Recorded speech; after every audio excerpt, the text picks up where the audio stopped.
Baik, selamat malam, salam olahraga jaya. Pada video kali ini saya akan mempresentasikan materi tentang beberapa teori psikologi belajar. Ada beberapa teori dalam beberapa teori psikologi belajar, yaitu yang pertama beberapa teori behavioristik. Behavioristik berkembang antara tahun 1949 sampai dengan 1936 atau pada pertengahan abad ke-20. Dan ada beberapa teori yang terdapat dalam behavioristik. Yang pertama, koneksionisme dari Thorndike. Menurut teori ini, belajar pada hewan dan pada manusia pada dasarnya berlangsung menurut prinsip-prinsip yang sama. Thorndike mengemukakan 3 kelompok hukum. Hukum yang pertama, 3 buah hukum primer. Yang kedua, 5 buah hukum subsidiar. Yang ketiga, beberapa buah hukum tambahan.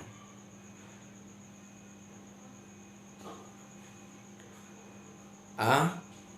Hukum kesepian. Ada beberapa hukum kesepian. Yang pertama, seorang cenderung akan melakukan suatu tindakan. Yang kedua, seorang yang memiliki kecenderungan untuk bertindak tetapi tidak jadi melakukan suatu tindakan. Yang ketiga, seorang cenderung untuk tidak melakukan suatu tindakan. B. Hukum latihan.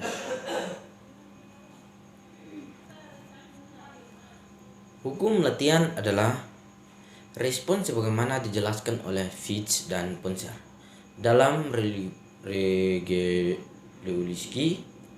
Dengan latihan berulang-ulang dalam waktu yang lama akan terjadi otomatasis, sekalipun pada mulanya siswa hanya mencoba-coba. Hukum ini menunjukkan bahwa koneksi antara kondisi yang merupakan perangsangan dan tindakan yang menjadi kuat karena latihan. Dihentikan hukum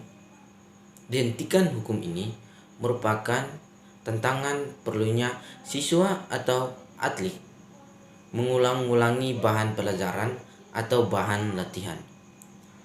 C. Hukum efek. Hukum efek adalah menjelaskan bahwa menguatkan atau melemahnya koneksi merupakan konsekuensi dari hasil.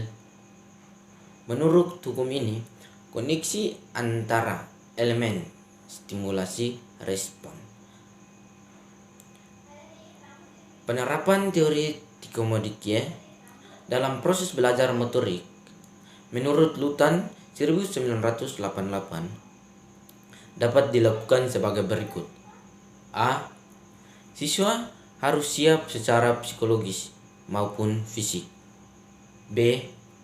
Latihan dilakukan berulang-ulang dalam kondisi belajar baik. C. Tugas guru mengorganisasikan elemen-elemen keterampilan yang akan dipelajari mulai dari kesadaran sampai ke kelompok. D. Belajar elemen per elemen akan diperluas nilai transfer. E.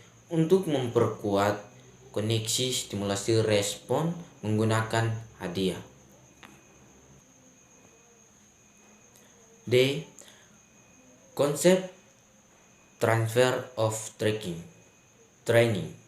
Masih ada suatu hal yang penting yang perlu dikemukakan di setiap konsep Thorndike, yaitu transfer of training. Konsep ini mengandung makna bahwa apa yang pernah dipelajari atau dipilih di suatu sekolah dapat dimanfaatkan untuk hal-hal lain. Teori transfer of training ini dikenal pula dengan nama Theory of Identity, yang menyatakan bahwa transfer belajar akan menjadi apabila antara hal yang lama telah dipelajari. Dengan demikian, untuk memperoleh transfer belajar secara optimal, maka bahan belajar akan disajikan bahwa kesamaan yang mungkin akan berguna dalam kehidupan di masyarakat. Yang kedua, classical conditioning dari Pavlov. Yang dilakukan Pavlov mengenai berfungsinya kelenjar ludah pada anjing merupakan contoh klasik mengenai bagian tingkah laku tentu dapat dibentuk dengan pengaturan atau manipulasi. Ada perangsangan yang diwujudkan maknanya. Akhirnya dengan proses pensyaratan tertentu, air liur anjing dapat keluar karena perangsangan lain yang bukan dimakankan.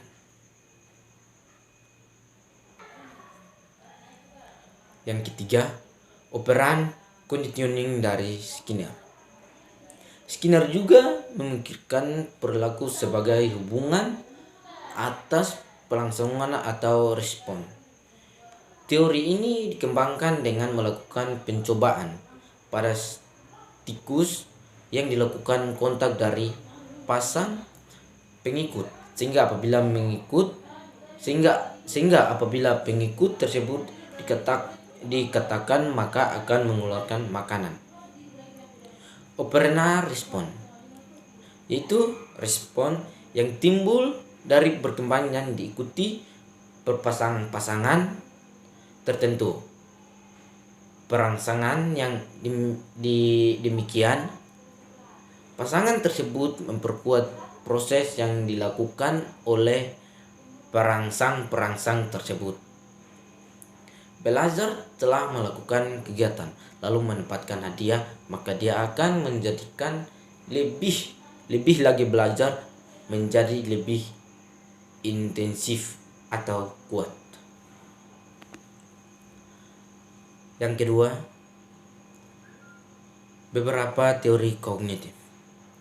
Teori kognitif ini muncul karena padahal ahli teori tidak dapat menerima ikatan stimulus sebagai unit perilaku yang sangat memuaskan. Mereka menyangkal bahwa atau sosial mekanisme stimulasi dan respon dapat dipakai untuk memenuhi perilaku manusia. Yang pertama, teori Gestalt. Teori ini dikembangkan oleh Kafka di Wertheimer 1945. Dalam percobaannya, Kohler menggunakan sprint dan kandang dengan menempatkan dua buah tongkat yang dapat digunakan untuk menyolok musuh. Pisang yang berada di luar kandang. Penelitian yang dilaksanakan aliran ini pada mulanya dialurkan pada pengamatan bentuk Gestalt. Yang berikut, yang pertama, hukum perangsang penuh arti.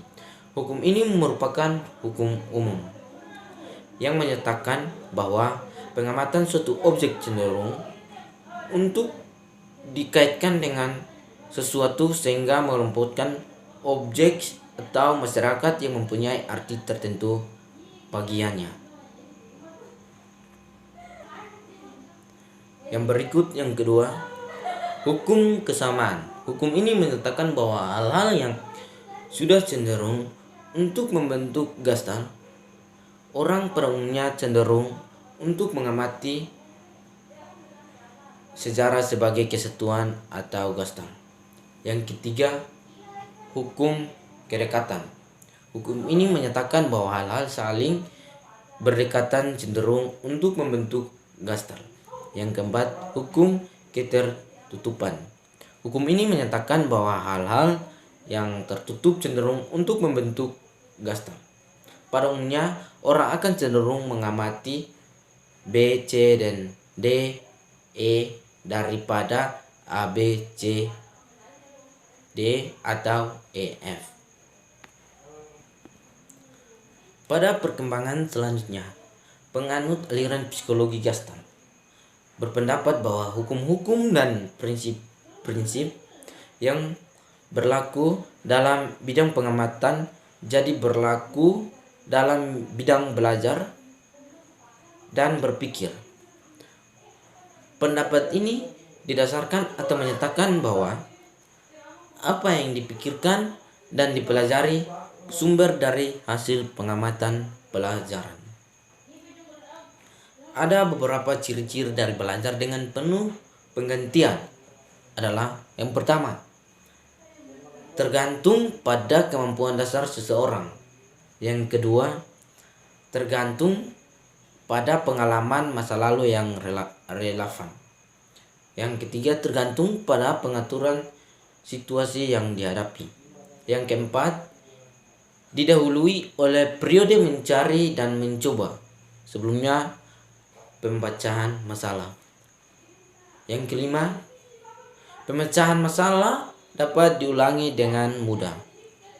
Yang keenam, setelah diperoleh maka dapat dipergunakan untuk menghadapi situasi-situasi yang lain.